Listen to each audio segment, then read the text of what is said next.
Welcome to my channel. I'm Carrie.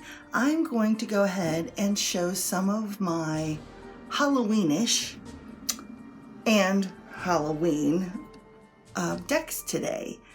None of these are really new, so I'm sure you've seen them before, but I am going to give a little caveat and say that while I'm showing a few of the decks, I may tell a little story of an experience I had with a spirit. And so I just want you to be aware of that. The first deck I'm going to show is the Stacey DeMarco Halloween Oracle. It wouldn't be Halloween without using this oracle. This is my trimmed version of it, which I think I showed in my modification videos, and I love this one. I think you can get a lot from it from just the keywords. And this is just so represents fall and the Halloween season for me. And the Halloween season is like, it's not just my favorite time of year. I know a lot of people say that fall is their favorite time, and I get it because I mean it's my favorite time also. But Halloween itself, I mean, I love everything about it. And I think why I feel Halloween is so special, was I could not wait to, after we were finished trick-or-treating in our neighborhood, then my mother would pack us all up in the car and we would go up to my grandmother's house, her mom's. And my grandmother would go all out for Halloween. My uncle and my grandfather would set the stuff up. They would have headless figures hanging from the roof. There would be a cauldron full of dry ice, misting up the yard. There would be usually a stuffed jack-o'-lantern man sitting on the front porch right at the entrance of the door. But I remember the one year where I think it was my uncle or it was his friend. They dressed up as the jack-o'-lantern man, and you didn't know it was them until you were right on top of the figure, and then they would jump up and scare you, and you'd run and scream in the house. And it was a lot of, good memories like that. The neighborhood kids would just all go right into the house because she would usually have a big bucket with the bobbing for apples set up and homemade popcorn balls and things like this. You're talking back in the 1970s into the early 80s is when I'm talking that this happened. So this, a lot of the images in here remind me of trick-or-treat and Halloween at their house. My next, what I will say, official Halloween deck, and this was the very first Halloween deck I ever bought, is the Halloween Tarot by Kipling West. And just as I was speaking before about my grandmother's house and how those images remind me of going there, this is so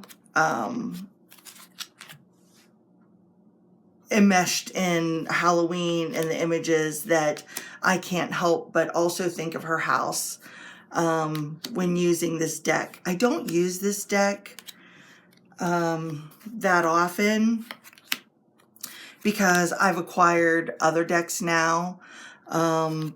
I was never fond of the imp suit in this deck, but I really do. I like it. It's fun. It's just fun.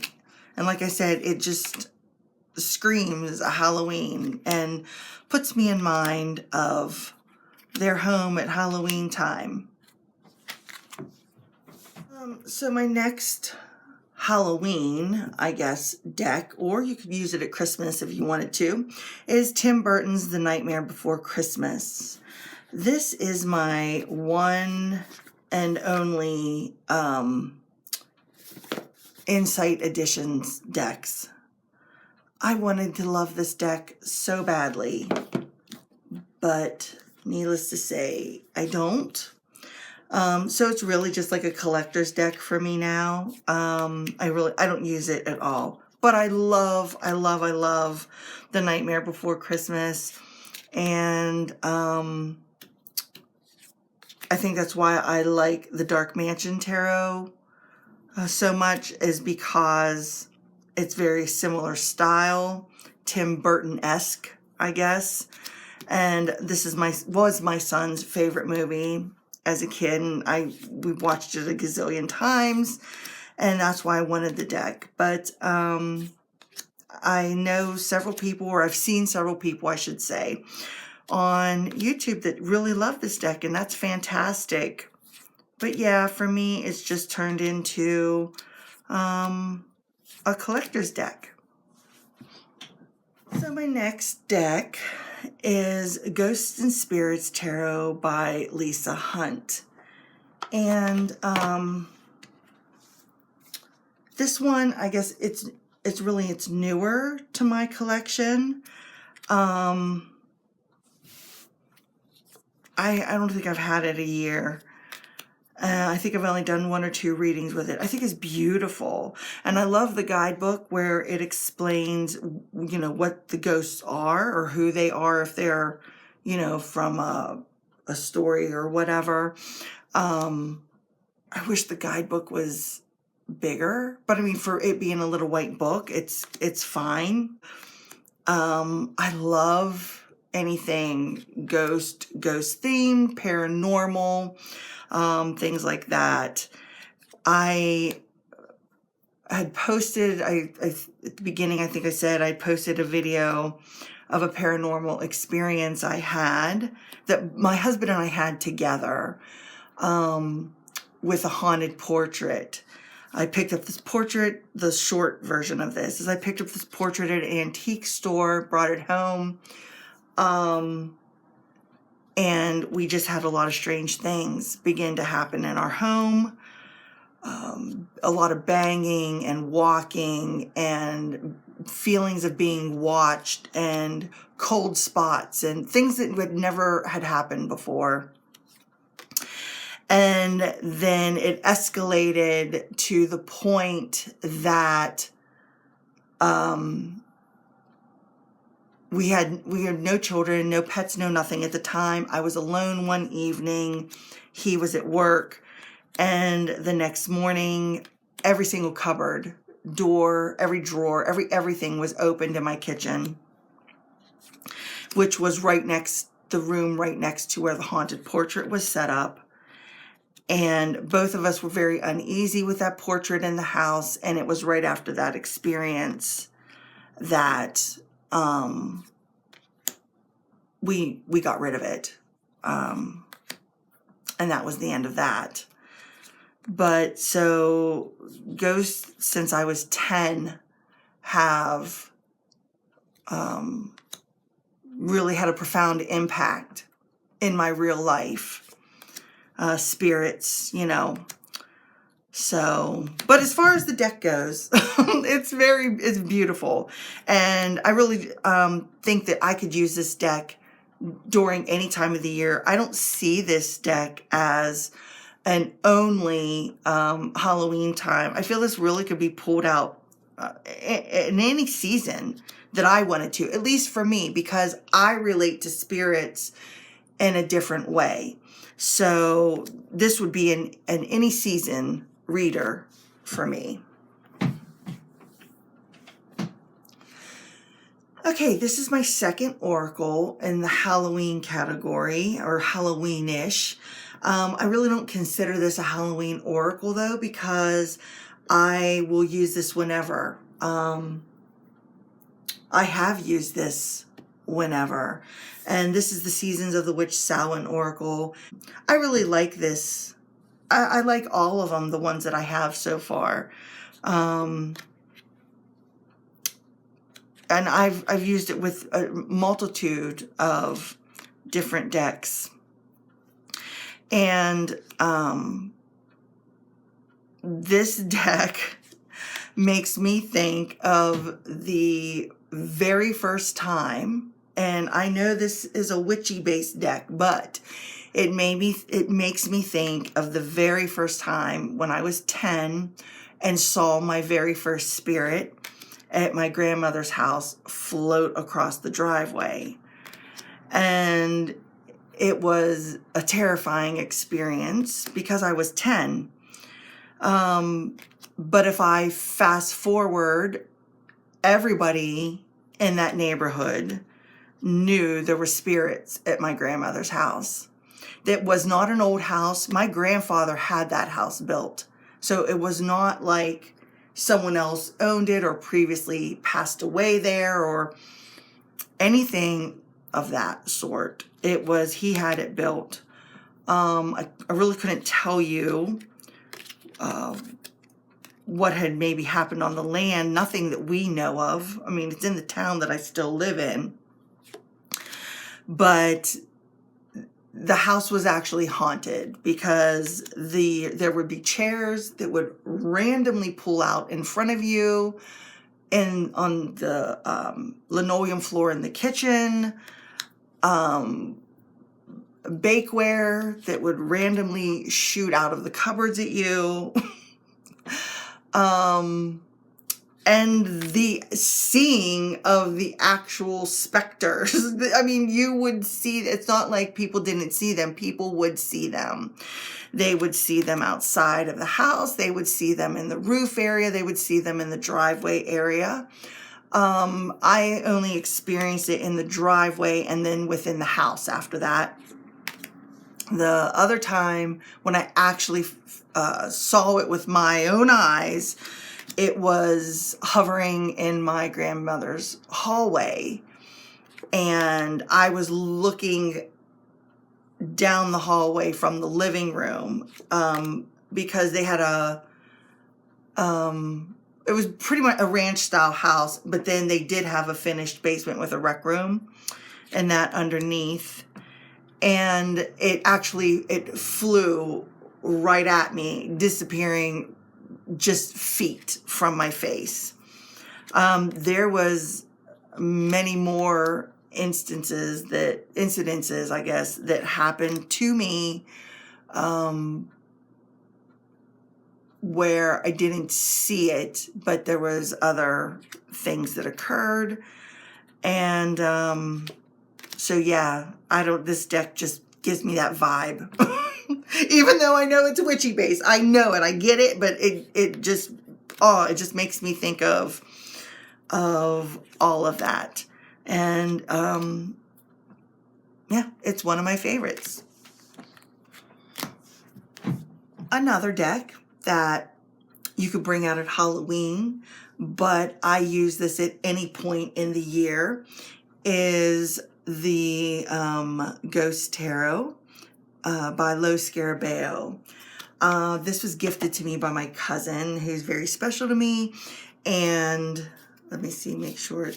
And it is this deck that brings to mind the encounter that I had face to face with a Civil War Confederate soldier standing at the bottom of my bed. Well, I was staying at my brother's. We had gone to visit my brother and his family. It was our whole entire family at a big get together at his house.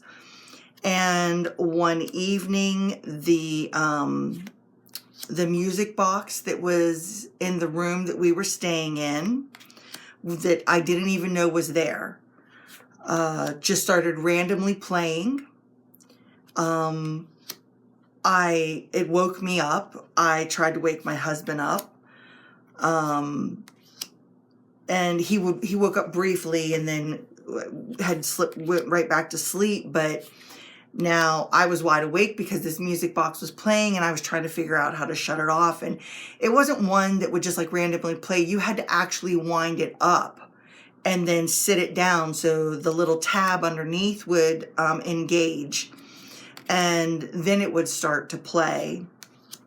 So it was very strange for it to just start playing in the middle of the night. And I was sitting up in bed because that had just occurred, and the room got very cold, and I am trying to focus because I could see there was something at the end of the bed, and I scooched closer, and there was a Confederate soldier standing there. I mean, right there. And I am now shaking my husband violently to wake him up. And when I turned to look at my husband, the soldier had disappeared.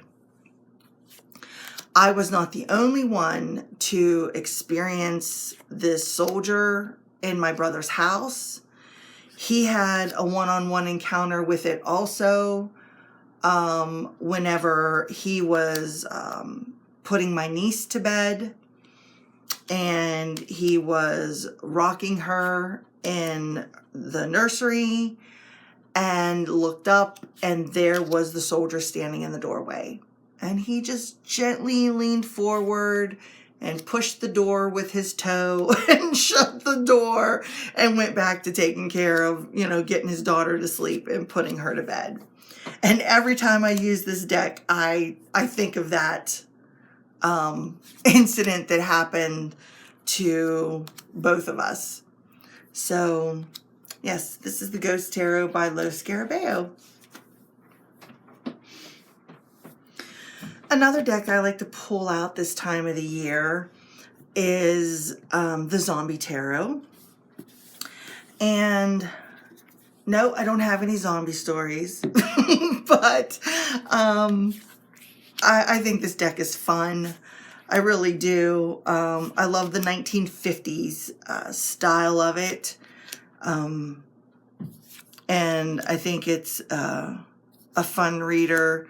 My husband's like really into The Walking Dead and everything. I've never personally watched that with him, but he watches the franchises and of the spin-offs or whatever they are of that series. So when I use this, I think about that. But yes, I did see, I think this could actually be used. I guess I'm like spinning in different directions here. But I think this really could be used any time of the year, depending on what kind of reading you wanted to do with it. I can't remember what channel it was where they talked about using this for, I think shadow work, maybe. They used it for that. Yeah, I could see that. I could see you using this for, I guess, shadow work if you wanted to. Paired with a different type of oracle or even another style tarot deck. I think it could probably be very insightful as far as that work goes. But yeah, I really only use it during the colder months of the year. And my last Halloweenish deck is the Dark Mansion Tarot. And I say this is the last. I have one coming. I ordered the new Trick or Treat Tarot from Lululemon when they had their sale, but it hasn't arrived yet. I don't know when it's coming. So maybe I'll do a walkthrough of that on its own later on in the month.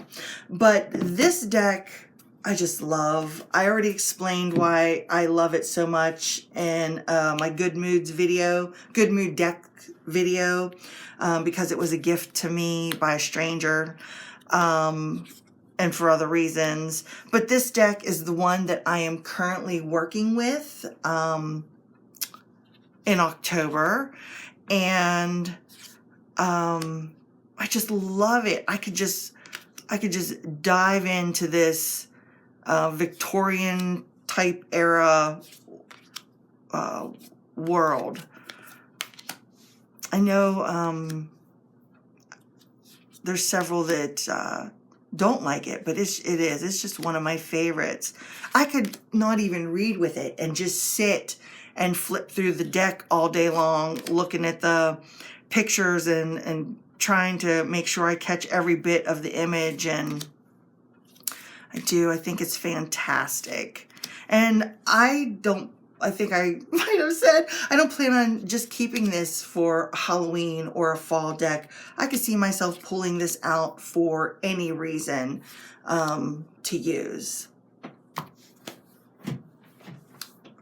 So that is all my Halloween and Halloweenish decks that I have. And I hope you didn't mind me indulging and telling the couple little paranormal stories that I told, because you know what? That is who I am. This is me. I do not pretend to be anybody else or try to put on airs or any. This is just, who I am, and really what shaped me and those experiences, and why I have, it sounds weird, but why I have such a love for this. It's not only the readings that I had and the experiences that I have and the experiences I get from this and the mediumship and that I do. It's a combination of all of it that make me who I am. And I just wanted to share a little bit of that with you. So until next time, stay spooky. Bye.